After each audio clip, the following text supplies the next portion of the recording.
Existem ligações telefônicas que assombram as pessoas que as recebem. Ligações que ecoam na mente dos atendentes de emergência muito depois de seus turnos terminarem, muito depois de voltarem para casa com suas próprias famílias, muito depois de tentarem esquecer.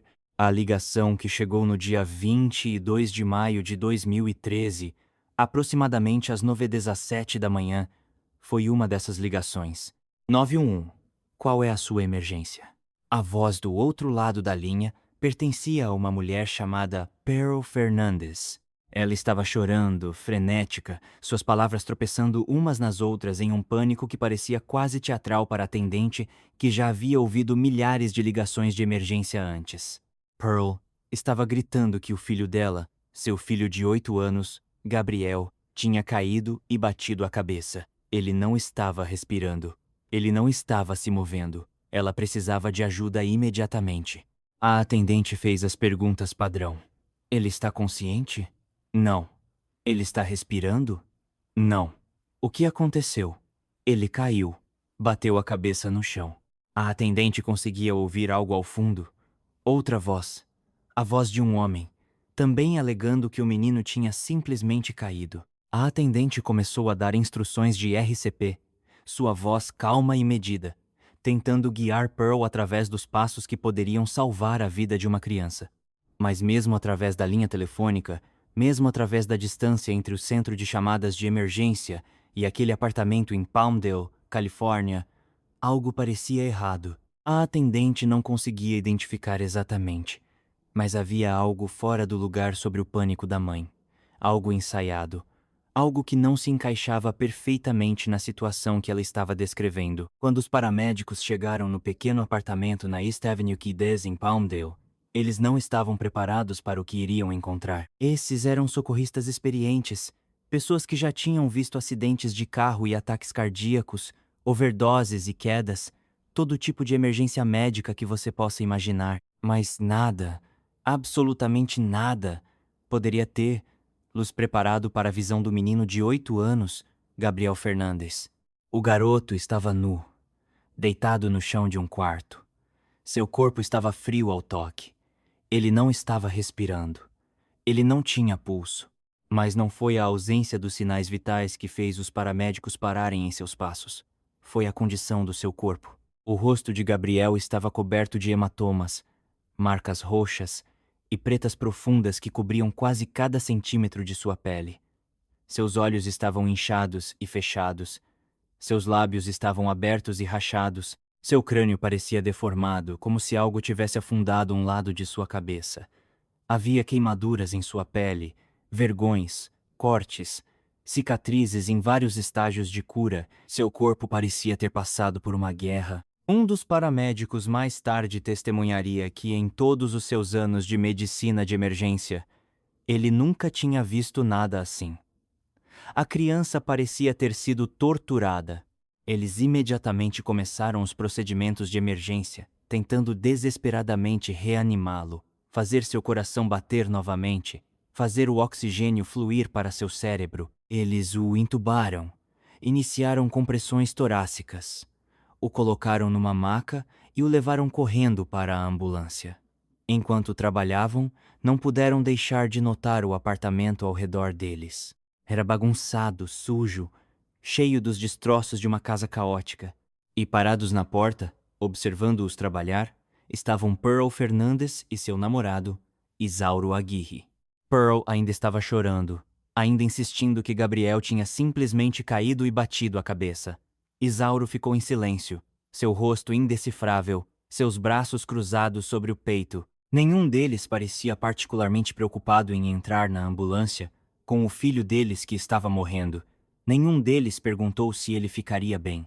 Eles apenas observaram, desligados, como se estivessem observando algo acontecendo com o filho de outra pessoa. Os paramédicos levaram Gabriel às pressas para o Antelope Valley Hospital, mas seus ferimentos eram tão graves que ele foi imediatamente transferido para o Children's Hospital Los Angeles. Os médicos de lá realizaram todos os procedimentos para salvar a vida que conheciam, mas já era tarde demais. O cérebro de Gabriel havia sofrido danos catastróficos. O inchaço era tão grave, que havia esmagado o tecido delicado dentro de seu crânio.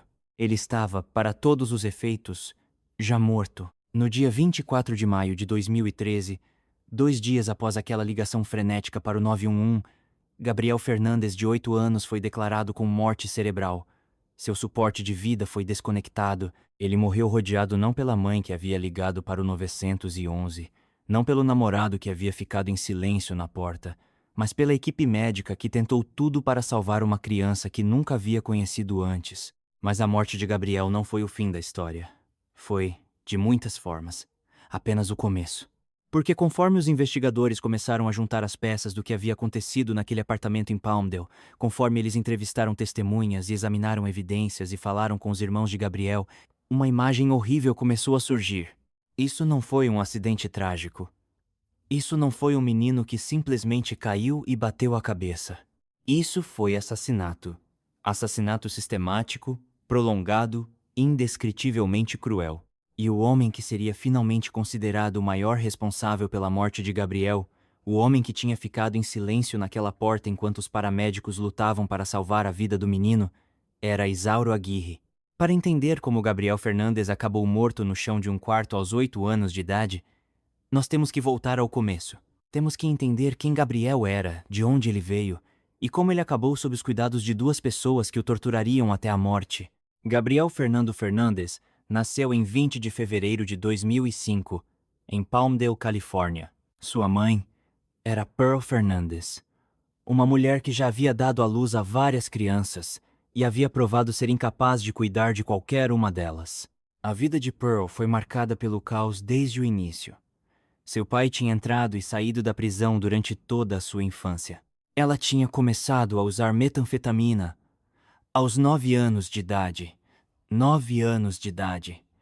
Apresentada a droga por pessoas que deveriam estar protegendo-a, Pearl tinha abandonado a escola na 8ª série. Ela tinha experimentado traumas que moldariam o resto de sua vida, alegados incidentes de abuso sexual que ela nunca recebeu aconselhamento, nunca processou, nunca se curou. Quando Gabriel nasceu, Pearl já era uma mulher profundamente danificada, incapaz de fornecer o tipo de ambiente estável e amoroso que as crianças precisam para prosperar. 3 dias depois que Gabriel nasceu, Pearl tomou uma decisão. Ela não conseguia cuidar deste bebê. Ela não queria cuidar deste bebê. Então ela o entregou para o seu tio, Michael Lemos Carranza, e seu parceiro, David Martinez. Foi, talvez, a melhor decisão que Pearl já tomou por Gabriel, mesmo que suas motivações fossem totalmente egoístas. Michael e David receberam o bebê Gabriel em sua casa de braços abertos. Eles o alimentaram, o trocaram, ficaram acordados com ele durante noites sem sono. Eles assistiram ele dar seus primeiros passos, ouviram suas primeiras palavras. Eles o matricularam no pré-escolar e o ajudaram com a lição de casa. Eles o levaram para o parque e a praia, celebraram seus aniversários, leram histórias antes de dormir para ele. Pelos primeiros 4 anos da vida de Gabriel, ele foi amado. Ele estava seguro. Ele estava feliz. Michael mais tarde descreveria aqueles anos como alguns dos melhores de sua vida. Gabriel era uma criança doce, sempre sorrindo, sempre curioso sobre o mundo ao seu redor. Ele amava brincar, amava rir, amava dar abraços. Michael e David não estavam apenas criando Gabriel, eles estavam construindo uma família. Mas em 2009, quando Gabriel tinha 4 anos de idade, algo aconteceu que mudaria tudo. O avô de Gabriel, o pai de Pearl, Robert Fernandes, interveio. Os detalhes exatos do que aconteceu são um tanto obscuros, perdidos em relatos conflitantes e memórias desbotadas. Mas o resultado final foi claro. Robert acreditava que Gabriel deveria estar com a família de sangue, não com Michael e David. Há sugestões de que a homofobia desempenhou um papel nessa decisão. Michael e David eram um casal do mesmo sexo, e Robert pode ter tido problemas com seu neto sendo criado por 2 homens. Qualquer que fosse seu raciocínio, Robert tirou a custódia de Gabriel de Michael e David e o colocou com a avó de Gabriel. Michael ficou arrasado. Ele tinha criado Gabriel desde a infância. Gabriel o chamava de tio e o considerava família. Ter a criança arrancada tão de repente, sem aviso, sem preparação, foi como ter o coração arrancado. Ele tentou manter contato com Gabriel. Tentou ser parte de sua vida, mas não era a mesma coisa. Gabriel morou com sua avó por um tempo, e por todos os relatos, ela cuidou bem dele. Mas ela estava ficando mais velha, e criar um menino ativo era fisicamente exigente. A situação não era sustentável a longo prazo. E então, em outubro de 2012, Pearl Fernandes tomou outra decisão.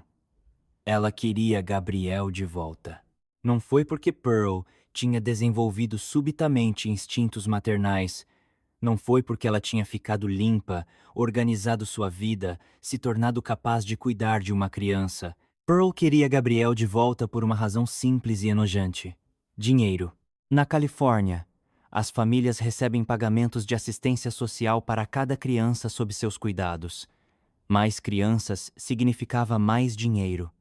Pearl já tinha vários dos irmãos de Gabriel morando com ela. Adicionar Gabriel à casa significaria renda adicional. Foi um cálculo puramente financeiro.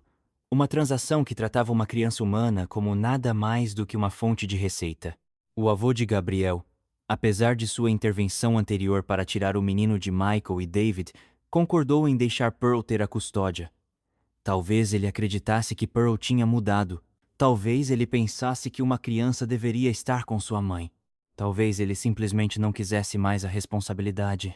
Qualquer que fosse seu raciocínio, em outubro de 2012, Gabriel Fernandes, de 7 anos, se mudou com sua mãe Perry e o namorado dela, Isauro Aguirre. Foi uma sentença de morte, embora ninguém soubesse ainda. Para entender o que aconteceu com Gabriel naquele apartamento, precisamos entender o homem que se tornaria seu principal torturador. Precisamos entender Isauro Aguirre. Isauro Aguirre nasceu em 13 de junho de 1980. Ele cresceu na área de Palmdale, uma cidade desértica em expansão no norte do condado de Los Angeles. Sua infância foi sem grandes destaques na maioria dos aspectos, nem particularmente privilegiada, nem particularmente carente. Ele frequentou escolas locais, mas teve dificuldades acadêmicas. Ele repetiu séries várias vezes antes de eventualmente abandonar completamente. Como adulto, Isauro trabalhou no Woodland Park Retirement Hotel, em Woodland Hills, Califórnia, onde era empregado como cuidador de residentes idosos. Esse detalhe é particularmente arrepiante quando você considera o que ele faria mais tarde com Gabriel. As pessoas que conheciam Isauro durante esse tempo o descreviam como gentil e atencioso. Alguém que parecia genuinamente se importar com as pessoas idosas que cuidava. Sua ex-empregadora mais tarde expressaria choque completo pelo que Isauro foi acusado de fazer. O homem que ela conhecia, o homem que havia trabalhado para ela, havia demonstrado paciência e compaixão. Ele era bom em seu trabalho. Não havia sinais de alerta, nenhuma bandeira vermelha, nada que sugerisse que ele era capaz da crueldade monstruosa que mais tarde infligiria em uma criança. Mas as pessoas são complicadas.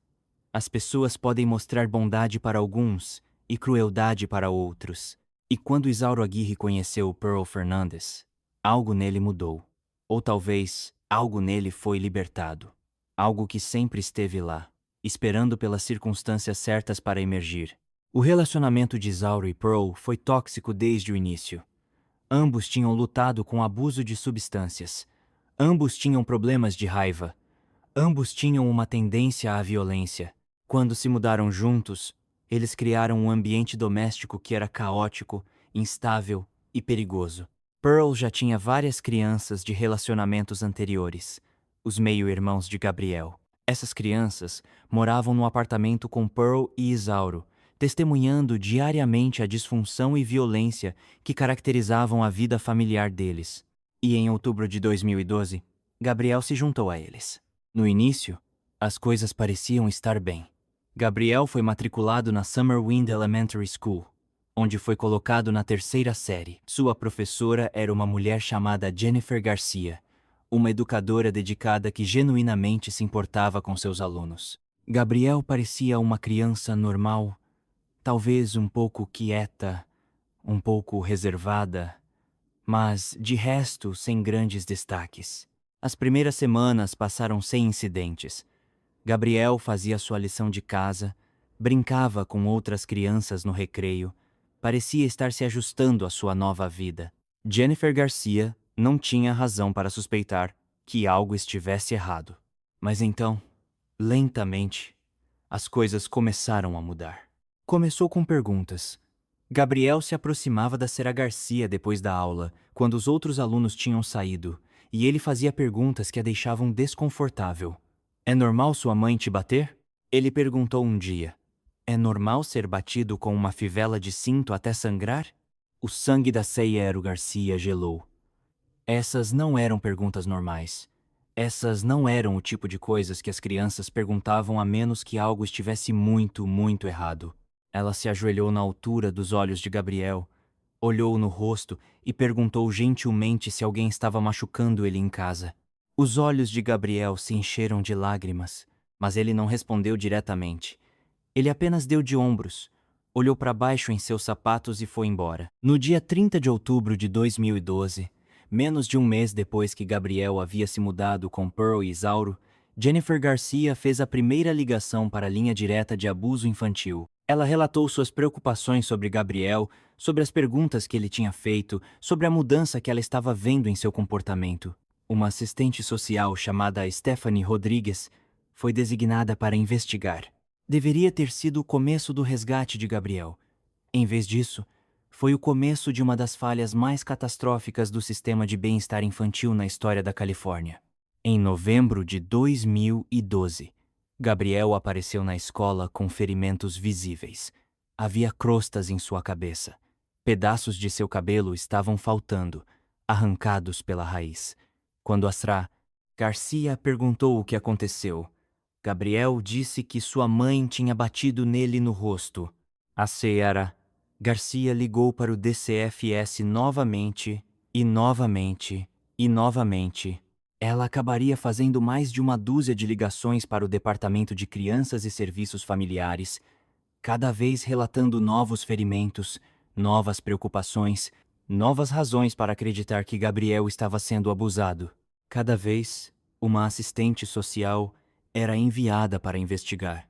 Cada vez, a assistente social visitaria a casa, falaria com Pearl e Isauro, talvez falasse com Gabriel, e então fecharia o caso, concluindo que havia evidências insuficientes de abuso. Como isso era possível?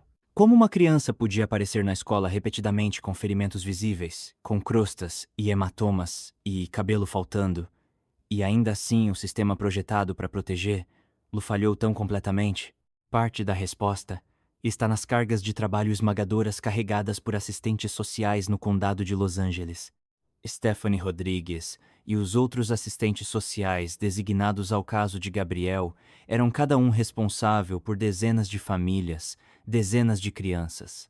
Eles estavam sobrecarregados, estressados e operando em um sistema que priorizava manter as famílias juntas em vez de proteger as crianças do abuso. Mas não era apenas sobre cargas de trabalho. Havia negligência, havia incompetência e, como seria revelado mais tarde, havia falsificação total de registros. Assistentes sociais alegavam ter visitado a casa quando não o fizeram. Eles alegavam ter entrevistado Gabriel sozinho quando só tinham falado com ele com Pearl e Isauro presentes. Eles minimizariam ferimentos, aceitariam explicações implausíveis e falhariam em acompanhar sinais óbvios de alerta. E enquanto o sistema falhava, enquanto as pessoas que deveriam protegê-lo preenchiam seus relatórios e fechavam seus casos e seguiam para a próxima família, Gabriel Fernandes estava vivendo um inferno. O abuso que Gabriel sofreu nas mãos de Pearl Fernandes e Isauro Aguirre desafia a compreensão. Não era violência ocasional, não era disciplina que foi longe demais, não era punição administrada com raiva e depois arrependida. Era tortura sistemática, prolongada, crescente, infligida a uma criança por meses, todos os dias, frequentemente várias vezes ao dia. Os irmãos de Gabriel mais tarde testemunhariam sobre o que testemunharam naquele apartamento. Testemunho tão perturbador que até promotores experientes lutaram para manter a compostura enquanto ouviam. Essas crianças, algumas com apenas 7 ou 8 anos de idade elas mesmas, tiveram que descrever em detalhes os horrores que viram infligidos em seu irmão. Gabriel foi trancado dentro de um armário pequeno no quarto, um armário que mal era grande o suficiente para segurar seu pequeno corpo. Ele seria enfiado lá dentro com uma meia enfiada em sua boca para abafar seus gritos. O armário seria fechado com um trinco, e ele seria deixado lá por horas, às vezes durante a noite, apertado e aterrorizado na escuridão, incapaz de se mover, incapaz de gritar por ajuda. Ele foi baleado com uma arma de chumbinho, repetidas vezes, por Pearl e Isauro. Eles o faziam ficar de pé contra uma parede enquanto se revezavam atirando nele, mirando em seu rosto, seu corpo, sua virilha. Os projéteis de chumbinho se incorporavam em sua carne, pequenas esferas de metal que mais tarde seriam encontradas durante sua autópsia, alojadas em seu tecido pulmonar, em sua área da virilha, evidência permanente da tortura que ele havia suportado. Gabriel foi forçado a comer fezes de gato e areia de gato. Quando ele se recusava, quando engasgava e chorava e implorava para não fazer aquilo, ele era espancado até obedecer. Seus irmãos testemunharam que assistiram enquanto Isauro pegava fezes de gato da caixa de areia e forçava na boca de Gabriel, segurando seu maxilar fechado até que ele engolisse. Ele foi alimentado com comida estragada, carne podre e vegetais que Pearl e Isauro não comeriam. Quando Gabriel vomitava da comida podre, eles o forçavam a comer seu próprio vômito. Eles o faziam ajoelhar em arroz cru, uma forma de tortura que soa quase inócua até você entender a realidade disso. A maneira como os grãos duros penetram na carne, a maneira como ajoelhar sobre eles por horas causa dor excruciante, a maneira como deixa marcas e hematomas que duram por dias. Gabriel foi pulverizado com spray de pimenta no rosto, repetidamente, a curta distância. O spray químico queimaria seus olhos, seu nariz, sua garganta, deixando-o ofegante e chorando, e temporariamente cego. Seus irmãos testemunharam que isso aconteceu várias vezes, que Pearl e Isauro pareciam achar engraçado, que eles riam enquanto Gabriel se contorcia de dor. Ele foi espancado com fivelas de cinto, as pontas de metal atingindo sua pele e deixando vergões profundos e cortes. Ele foi espancado com cabides de metal, com um taco de madeira, com um bastão. As surras eram tão graves, tão frequentes, que o corpo de Gabriel se tornou um mapa de ferimentos em vários estágios de cura. Hematomas frescos se sobrepunham aos que estavam desbotando. Novos cortes cruzavam velhas cicatrizes. Isauro quebrou os dentes de Gabriel com um bastão. Simplesmente, o balançou no rosto do menino e quebrou seus dentes, deixando-o sangrando e chorando no chão. Os irmãos de Gabriel assistiram acontecer. Eles assistiram muitas coisas acontecerem que nenhuma criança deveria jamais ter que ver. A tortura psicológica era igualmente horrível. Isauro e Pearl chamavam Gabriel de gay constantemente. Eles zombavam dele, diziam a ele que era inútil, diziam a ele que não era nada.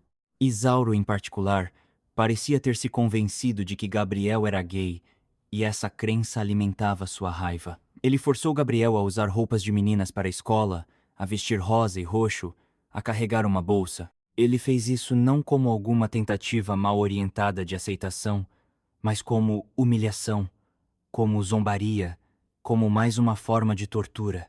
Gabriel não tinha permissão para usar o banheiro. Ele foi forçado a se sujar, e então espancado por fazê-lo. Seus irmãos testemunharam que ele implorava para ter permissão para usar o vaso sanitário, chorava e suplicava, mas Pearl e Isauro se recusavam. Quando ele inevitavelmente tinha um acidente, eles o espancavam por ser nojento, por ser sujo, por ser menos que humano. Ele foi queimado com cigarros. Havia marcas circulares de queimadura em sua pele, a assinatura inconfundível de tortura com cigarro, infligidas deliberadamente, metodicamente, por pessoas que pareciam gostar de seu sofrimento. Tudo isso estava acontecendo enquanto Gabriel ainda estava frequentando a escola, enquanto Jennifer Garcia ainda estava ligando para o DCFS, enquanto as assistentes sociais supostamente estavam monitorando a situação. Como ninguém viu? Como ninguém parou isso? Algumas pessoas viram. O guarda de segurança da escola, Arturo Martinez, notou os ferimentos de Gabriel. Ele viu os hematomas. As marcas. A maneira como Gabriel se encolhia quando alguém se movia rápido demais perto dele. Ele relatou suas preocupações para a administração, que as relatou ao DCFS. Uma auxiliar de professora notou que Gabriel viria para a escola com fome, desesperadamente com fome, e esconderia comida em seus bolsos para comer mais tarde. Ela notou que ele estava perdendo peso, que suas roupas pendiam de seu corpo magro, que ele parecia doente e fraco. Outros alunos notaram também. Eles diriam mais tarde aos investigadores que Gabriel frequentemente tinha ferimentos visíveis, que ele parecia triste e assustado, que ele não brincava com outras crianças da maneira que costumava. Mas apesar de todos esses relatórios, apesar de todas as ligações para o DCFS, apesar de todas as evidências de que algo terrível estava acontecendo com essa criança, o sistema continuou a falhá-lo. Assistentes sociais visitaram a casa e foram convencidas pelas explicações de Pearl. Gabriel é desajeitado, ele cai muito. Gabriel entra em brigas com seus irmãos. Gabriel tem problemas comportamentais e precisa de disciplina. Em janeiro de 2013, Gabriel apareceu na escola com todo o rosto coberto de hematomas. Não apenas um hematoma aqui ou ali, mas todo o rosto, ambos os olhos roxos, suas bochechas roxas, seu lábio aberto e rachado. Quando Asra Garcia perguntou o que aconteceu, Gabriel contou a verdade. Ele disse a ela que Isauro tinha atirado nele no rosto com uma arma de chumbinho. Asra Garcia ligou para o DCFS imediatamente. Uma assistente social veio, investigou, falou com Pearl e Isauro, e mais uma vez concluiu que havia evidências insuficientes para remover Gabriel da casa. O caso foi fechado. Como isso é possível? Como uma criança pode aparecer na escola com o rosto coberto de hematomas, relatar ter sido baleado com uma arma de chumbinho e ainda assim permanecer na casa com seus abusadores? As assistentes sociais designadas ao caso de Gabriel mais tarde seriam acusadas de abuso infantil e falsificação de registros públicos. A investigação revelaria que elas tinham mentido repetidamente em seus relatórios, tinham falhado em investigar adequadamente, tinham essencialmente carimbado o caso sem fazer o trabalho necessário para determinar se Gabriel estava seguro. Stephanie Rodrigues, Patricia Clement e seus supervisores Kevin Bond e Gregory Merritt, todos enfrentaram acusações criminais por seu papel na morte de Gabriel. Eles tinham o poder de salvá-lo. Eles tinham a autoridade para removê-lo daquela casa. Eles escolheram não fazer isso, e Gabriel pagou o preço. Em abril e maio de 2013, as últimas semanas da vida de Gabriel, o abuso havia alcançado um crescendo de crueldade que é quase impossível de compreender. Ele não estava mais frequentando a escola regularmente. Quando ele aparecia, mal conseguia andar, mal conseguia funcionar. Ele estava fraco, doente, coberto de ferimentos que eram impossíveis de esconder. Os irmãos de Gabriel mais tarde testemunhariam que durante esse tempo, o ódio de Isauro por Gabriel parecia se intensificar. O abuso se tornou ainda mais frequente, ainda mais severo. Gabriel era espancado diariamente, às vezes várias vezes ao dia. Ele era mantido no armário por períodos mais longos. Ele era privado de comida, água, da capacidade de usar o banheiro. Isauro parecia gostar de torturar Gabriel. Ele ria enquanto infligia dor, zombava do menino enquanto ele chorava, parecia energizado pelo sofrimento de Gabriel. Pearl, de sua parte, participava completamente do abuso, às vezes tomando a liderança, às vezes incentivando Isauro, sempre cúmplice, sempre cruel. As outras crianças da casa viviam em terror.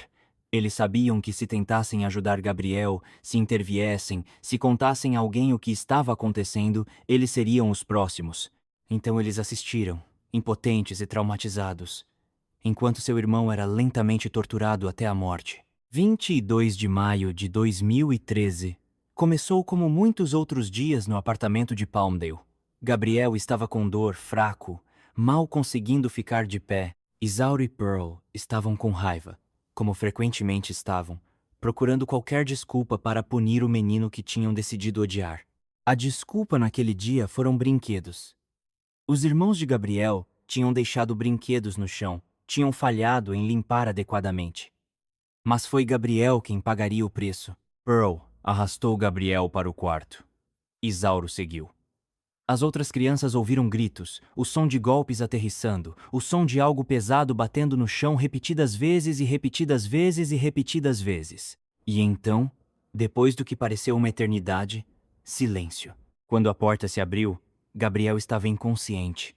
Sua cabeça estava deformada, afundada de um lado. Ele não estava respirando, ele não tinha pulso, ele estava morrendo, possivelmente já morto.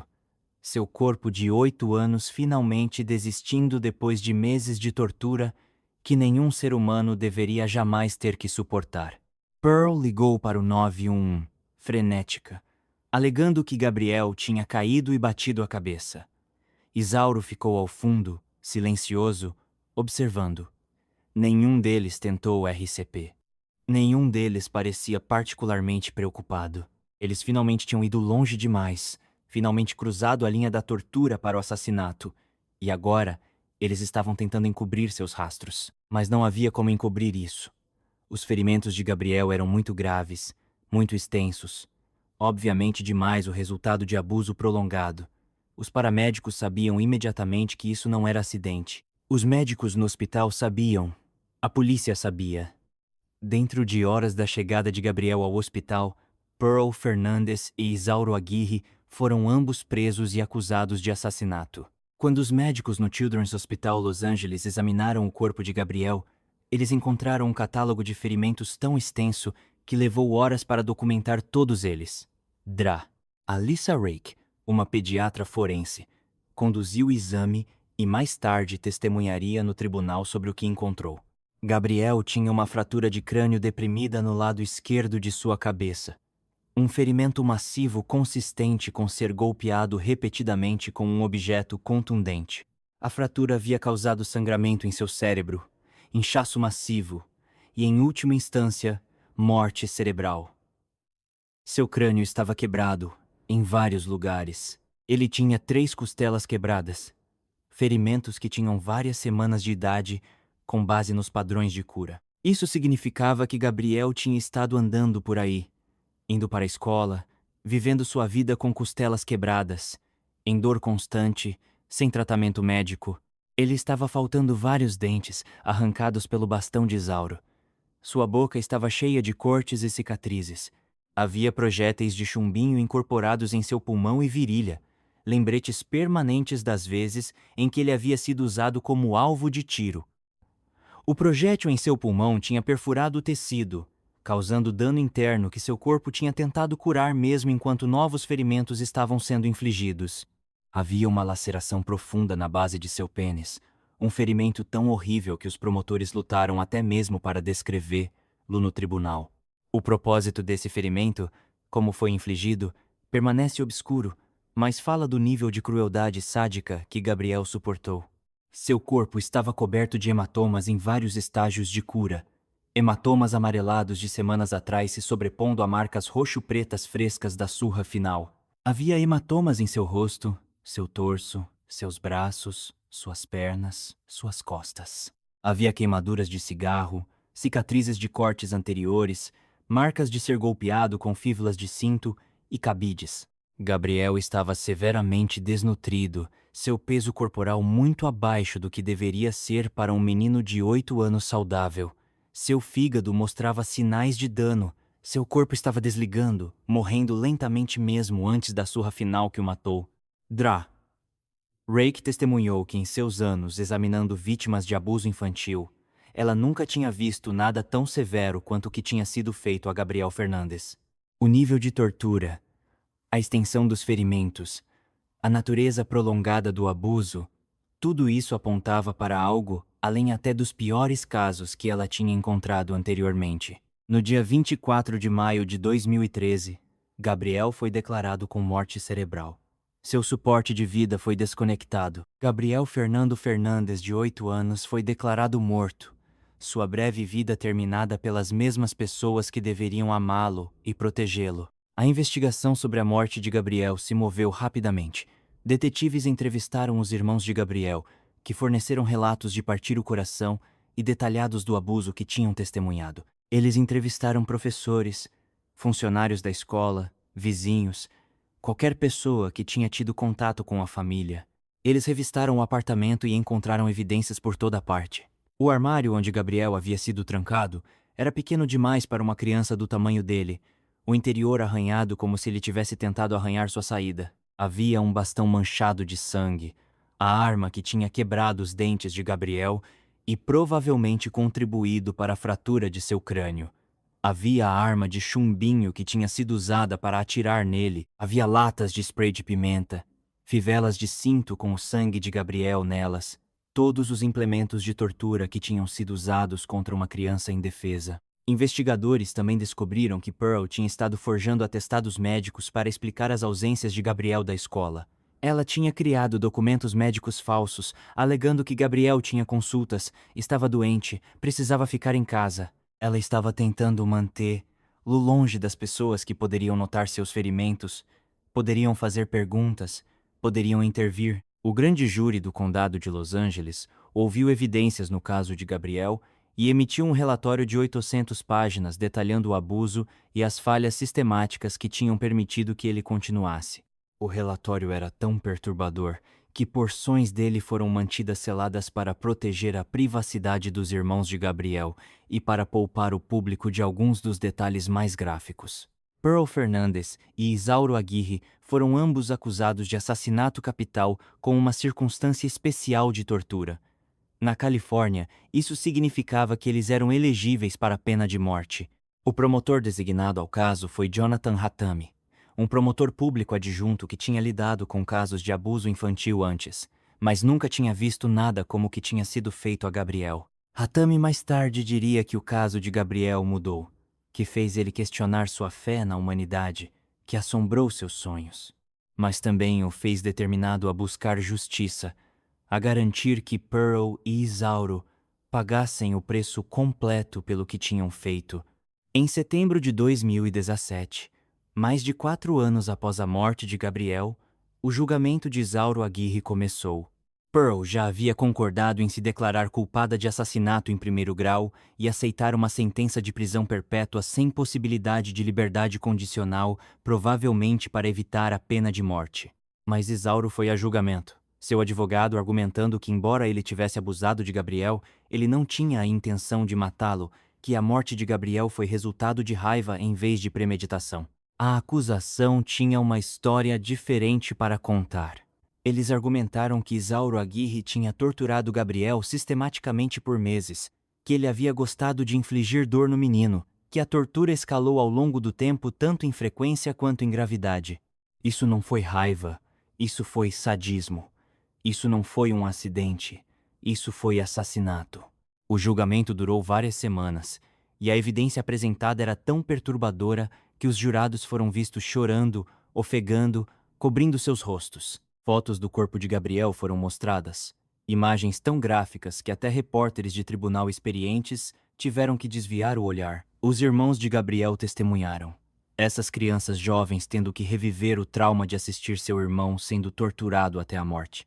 Jennifer Garcia, a professora de Gabriel, testemunhou sobre as repetidas ligações que ela havia feito para o DCFS, os ferimentos que ela tinha visto, as perguntas que Gabriel tinha feito. Ela chorou no banco das testemunhas, claramente devastada, que apesar de seus melhores esforços, ela não havia conseguido salvá-lo. Arturo Martínez, o guarda de segurança da escola, testemunhou sobre os ferimentos de Gabriel e seus próprios relatórios às autoridades.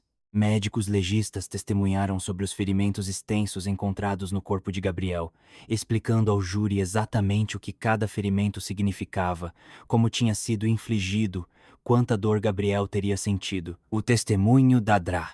Rake foi particularmente poderoso, seu comportamento profissional rachando às vezes enquanto descrevia o que tinha sido feito a essa criança. O advogado de defesa, Michael Sklar, tentou argumentar que Isauro havia agido com raiva, que ele tinha problemas de controle de raiva, que ele não tinha intenção de matar Gabriel, mas o caso da acusação era esmagador.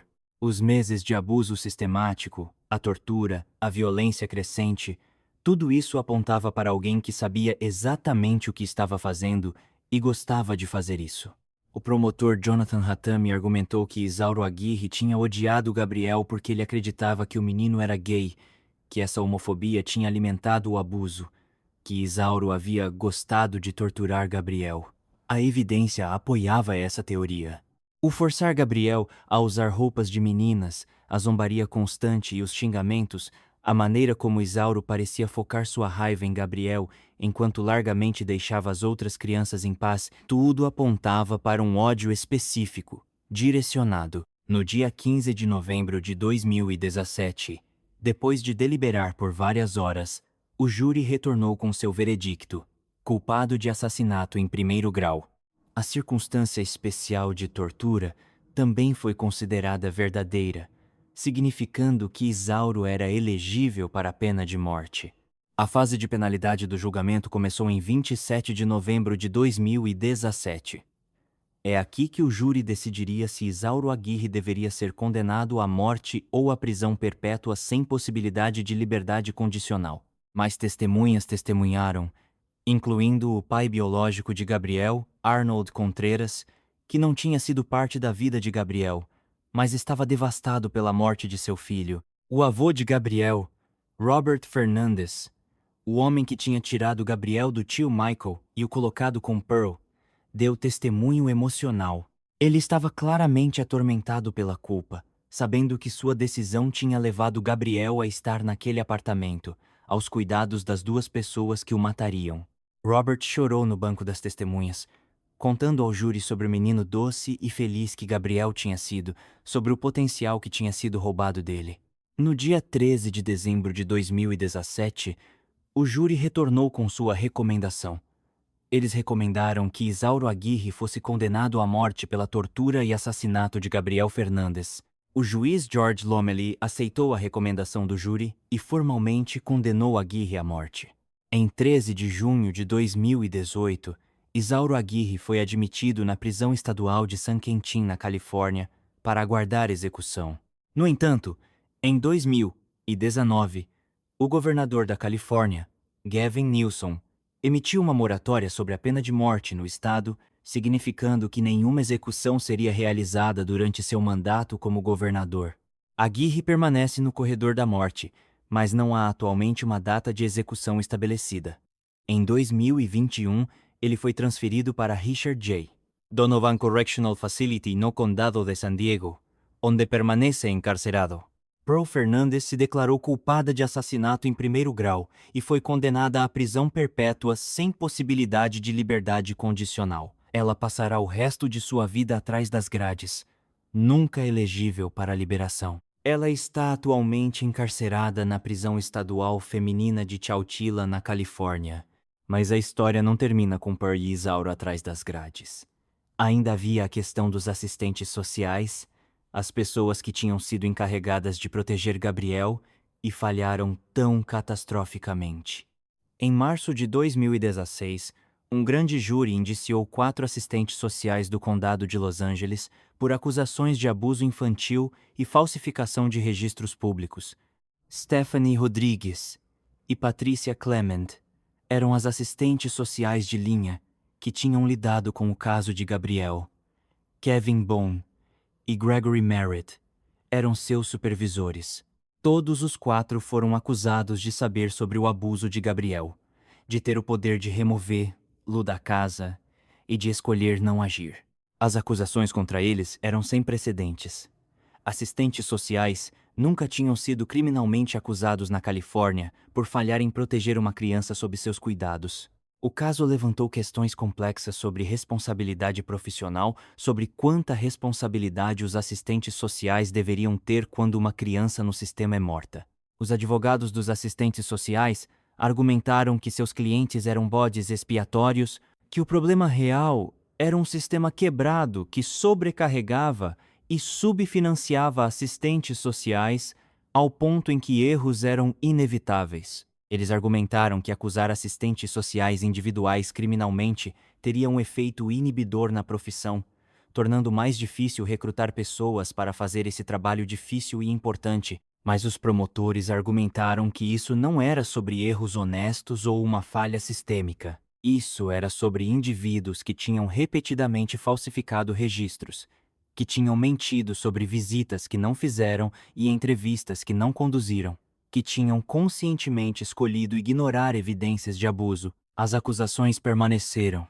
O caso contra os assistentes sociais se arrastou pelos tribunais por anos. Em 2020, um tribunal de apelações decidiu que assistentes sociais não poderiam ser responsabilizados criminalmente por decisões tomadas no curso de seus deveres profissionais, e as acusações foram descartadas. A decisão foi controversa, com muitas pessoas argumentando que significava que assistentes sociais poderiam escapar da responsabilização mesmo em casos de negligência flagrante. O descarte das acusações contra os assistentes sociais permanece um ponto de contestação. Muitas pessoas, incluindo a família de Gabriel e defensores do bem-estar infantil, acreditam que os assistentes sociais deveriam ter enfrentado consequências criminais por seu papel na morte de Gabriel. Outros argumentam que o sistema de justiça criminal não é o mecanismo apropriado para abordar falhas no sistema de bem-estar infantil. Independentemente dos resultados legais, as falhas no caso de Gabriel levaram a reformas significativas no Departamento de Crianças e Serviços Familiares do Condado de Los Angeles. As cargas de trabalho foram reduzidas. O treinamento foi melhorado. Novos protocolos foram colocados em prática para investigar relatórios de abuso. Se essas reformas vão prevenir outra tragédia como a de Gabriel permanece a ser visto, o tio-avô de Gabriel, Michael Lemos Carranza, o homem que tinha criado Gabriel pelos primeiros 4 anos de sua vida, ficou devastado pela morte do menino. Ele se culpou por não lutar mais para manter a custódia, por não encontrar uma maneira de intervir quando Gabriel foi colocado com Pearl. Michael criou uma página no Facebook chamada Gabriel's Justice, onde ele defendeu a reforma do bem-estar infantil e manteve a memória de Gabriel viva. Tragicamente, Michael morreu por suicídio em 2014, um ano após a morte de Gabriel. Aqueles próximos a ele disseram que ele nunca se recuperou da culpa e da tristeza de perder a criança que ele havia amado como um filho. Em 2020, a Netflix lançou uma série documental chamada The Trials of Gabriel Fernandez, dirigida por Brian Knappenberger. A série de 6 episódios examinou o caso de Gabriel em detalhes, entrevistando membros da família, professores, socorristas, promotores e outros envolvidos no caso. O documentário trouxe a história de Gabriel para uma audiência global e gerou conversas renovadas sobre abuso infantil, falhas sistêmicas e como a sociedade protege seus membros mais vulneráveis. O documentário foi difícil de assistir, cheio de detalhes perturbadores e entrevistas de partir o coração, mas também serviu a um propósito importante, garantindo que a morte de Gabriel não fosse esquecida, que seu sofrimento significasse algo, que mudanças fossem feitas para que, esperançosamente, outras crianças não sofressem o mesmo destino. Várias leis e iniciativas foram nomeadas em honra de Gabriel. Lei de Gabriel refere-se a várias reformas propostas para os sistemas de bem-estar infantil, embora a legislação específica varie por jurisdição. O foco dessas reformas é tipicamente melhorar a comunicação entre agências, reduzir as cargas de trabalho dos assistentes sociais e garantir que relatórios de abuso sejam adequadamente investigados.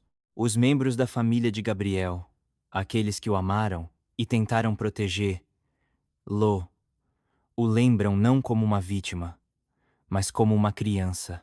Eles lembram de seu sorriso, sua risada, a maneira como ele amava abraçar as pessoas, sua curiosidade sobre o mundo.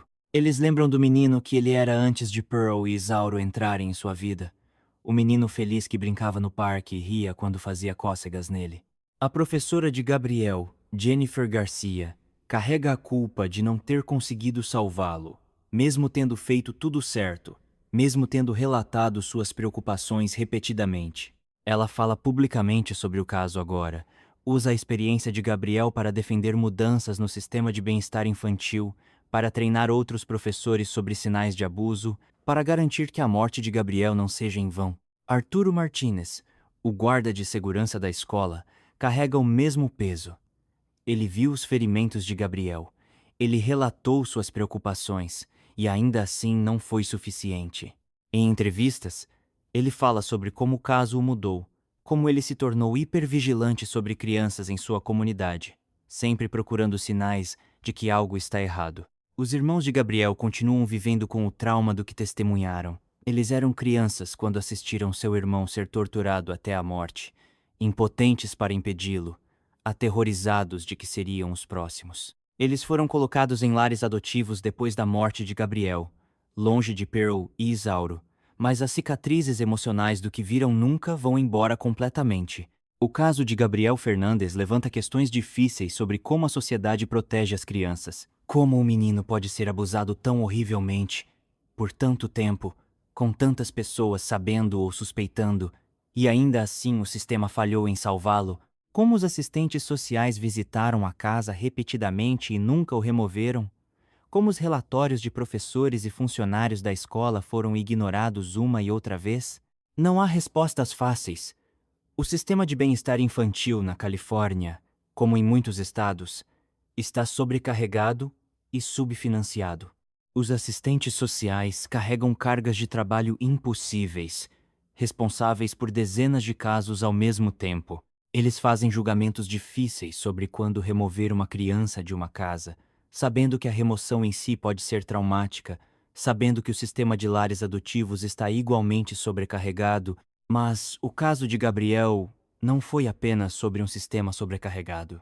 Foi sobre negligência individual, sobre assistentes sociais que falsificaram registros, que mentiram sobre visitas que nunca fizeram, que conscientemente fecharam os olhos para evidências óbvias de abuso, e até que haja responsabilização real por essas falhas. Até que assistentes sociais que falham catastroficamente enfrentem consequências reais, outras crianças permanecerão em risco. O caso também levanta questões sobre homofobia e como ela alimenta a violência. Isauro Aguirre torturou Gabriel porque ele acreditava que o menino era gay. Ele o forçou a usar roupas de meninas como humilhação. Ele o chamou de nomes anti-gay constantemente. O ódio de Isauro por Gabriel estava enraizado em homofobia, em uma crença tóxica de que ser gay era algo vergonhoso, algo que merecia punição. Gabriel tinha 8 anos. Ele era criança demais para mesmo entender orientação sexual, mas isso não importava para Isauro. Ele projetou seu próprio ódio, suas próprias inseguranças, em um menino indefeso e o torturou até a morte por isso. A história de Gabriel é, em última análise, uma história sobre a falha dos adultos em proteger uma criança. Falhou Pearl, sua mãe, que deveria tê-lo amado, mas em vez disso participou de sua tortura. Falhou Isauro, que infligiu um sofrimento indescritível em um menino pequeno. Falhou o avô de Gabriel, que o tirou de uma casa amorosa e o colocou no caminho da morte. Falharam os assistentes sociais, que tinham o poder de salvá-lo e optaram por não fazê-lo. Falhou o sistema, que priorizou manter as famílias juntas em vez de proteger as crianças do abuso. Mas houve também adultos que tentaram salvá-lo. Jennifer Garcia, que fez mais de uma dúzia de chamadas para o DCFS. Arturo Martínez, que relatou suas preocupações. Os paramédicos que tentaram reanimá-lo. Os médicos que lutaram para salvá-lo. O promotor que buscou justiça para ele. Eles tentaram. Simplesmente não foi suficiente. Gabriel Fernandes morreu em 24 de maio de 2013. Ele tinha 8 anos. Ele gostava de brincar, gostava de rir, gostava de dar abraços. Ele era curioso e doce e merecia viver uma vida longa e feliz. Em vez disso, ele sofreu meses de tortura inimaginável nas mãos das pessoas que deveriam protegê-lo, e morreu sozinho e com medo em um quarto de hospital. Sua história não deveria ter terminado dessa maneira. Ele deveria estar vivo hoje, um jovem de 20 e poucos anos, talvez na faculdade, talvez trabalhando, talvez construindo sua própria família. Em vez disso, ele é uma lembrança permanente do que acontece quando os sistemas falham, quando os adultos falham, quando a sociedade falha em proteger seus membros mais vulneráveis. O caso de Isauro Aguirre é um lembrete do mal que existe no mundo. Não é o mal de filmes de terror ou pesadelos, mas o mal real e banal que se manifesta em apartamentos comuns, em pessoas comuns, em atos de crueldade que desafiam a compreensão. Isauro Aguirre não era um monstro no sentido tradicional. Ele não tinha chifres ou presas. Ele era um homem comum, alguém que trabalhou cuidando de idosos, alguém que seus colegas descreveram como gentil. E ainda assim ele foi capaz de infligir tortura horrível em uma criança indefesa e parecia gostar disso. Isso é o que torna o caso tão assustador. Não é que Isauro fosse fundamentalmente diferente do resto de nós. É que, sob as circunstâncias certas, com as pressões certas, com o ambiente tóxico certo, uma pessoa pode se tornar capaz de uma crueldade inimaginável. Pearl Fernandes também não era um monstro óbvio. Ela era uma mulher danificada, alguém que tinha sofrido seu próprio trauma, que tinha lutado com o vício, que nunca tinha recebido a ajuda de que precisava. Isso não desculpa o que ela fez a Gabriel, nada pode desculpar isso. Mas aponta para uma cadeia de falhas, gerações de trauma e negligência que culminaram na morte de uma criança inocente. Ambos, Pearl e Isauro, passarão o resto de suas vidas na prisão. Isauro está no corredor da morte, embora provavelmente nunca seja executado devido à moratória da Califórnia sobre a pena de morte. Pearl tem prisão perpétua sem liberdade condicional. Eles viverão até uma velhice que Gabriel nunca terá a chance de experimentar. Eles terão refeições, abrigo, cuidados médicos, coisas que negaram a Gabriel em seus momentos finais. Há algo profundamente insatisfatório sobre isso. Nenhuma sentença parece adequada para o que eles fizeram. Nenhuma punição pode realmente equilibrar a balança de justiça quando a vítima é uma criança de 8 anos que foi torturada até a morte. Mas é tudo que o sistema de justiça pode oferecer. Prisão e a garantia de que eles nunca machucarão outra criança novamente. A história de Gabriel ressoa porque toca em medos primários.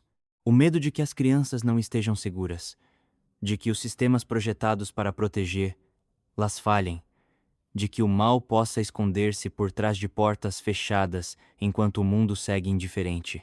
Ressoa porque qualquer um de nós poderia ter sido o professor de Gabriel, o vizinho, a pessoa que viu algo errado, mas não sabia como ajudar. Ressoa porque nos força a confrontar nossa responsabilidade coletiva pelas crianças em nossas comunidades. Se você ver algo, diga algo. Esse é o refrão que ouvimos repetidamente após tragédias como essa. Mas o caso de Gabriel mostra que dizer algo nem sempre é suficiente. Jennifer Garcia disse algo. Ela disse muitas vezes. E não foi suficiente porque o sistema ao qual ela estava relatando estava quebrado. Consertar esse sistema requer mais do que boas intenções. Requer financiamento, requer contratar mais assistentes sociais para que as cargas de trabalho sejam gerenciáveis, requer treinamento melhor, requer responsabilização quando os profissionais falham, requer uma mudança cultural que priorize a proteção infantil acima da preservação familiar a todo custo. Mas também requer algo mais fundamental. Requer uma sociedade que valorize as crianças, que veja seu bem-estar como uma responsabilidade coletiva, que esteja disposta a investir os recursos necessários para mantê-las seguras. Requer que vejamos crianças como Gabriel, crianças em situações difíceis, crianças cujas famílias estão lutando, e decidamos que suas vidas importam, que vale a pena protegê-las. Gabriel Fernandes importava. Ele era uma pessoa real, uma criança de verdade com esperanças e sonhos, e um futuro que foi roubado dele. Sua história é dolorosa de ouvir, difícil de processar, impossível de esquecer. E talvez seja esse o ponto. Talvez nós não devêssemos esquecer. Talvez devêssemos carregar o peso da história de Gabriel conosco, deixar que ela nos incomode, deixar que ela nos motive a fazer melhor, a ser melhor, a criar um mundo onde nenhuma outra criança sofra como Gabriel sofreu. A memória de Gabriel Fernandes vive através das pessoas que o amaram, através dos professores e defensores que lutam em seu nome, através das reformas promulgadas depois de sua morte. Ela vive no parque que leva seu nome, nos memoriais deixados por estranhos que nunca o conheceram, mas que lamentam sua morte de qualquer maneira. Ela vive em cada criança salva porque alguém se lembrou da história de Gabriel e se recusou a olhar para o outro lado. Isauro Aguirre tirou a vida de Gabriel, mas ele não pode tirar o impacto que a história de Gabriel teve, as mudanças que ela inspirou, o legado de um menino pequeno cuja morte significou algo Esse é o tributo final de Gabriel, que sua vida, embora breve e cheia de sofrimento, não foi em vão. Que através de sua história, outras crianças podem ser salvas. Que através de sua memória podemos construir um mundo melhor. Essa é a história de Gabriel Fernandes e do homem que o matou, Isauro Aguirre. É uma história de falha e crueldade, de negligência e mal, mas também é uma história sobre por que devemos fazer melhor, por que devemos proteger as crianças, por que devemos nunca, jamais, olhar para o outro lado quando uma criança está em perigo. Gabriel merecia melhor. Toda criança merece melhor, e cabe a nós garantir que eles recebam.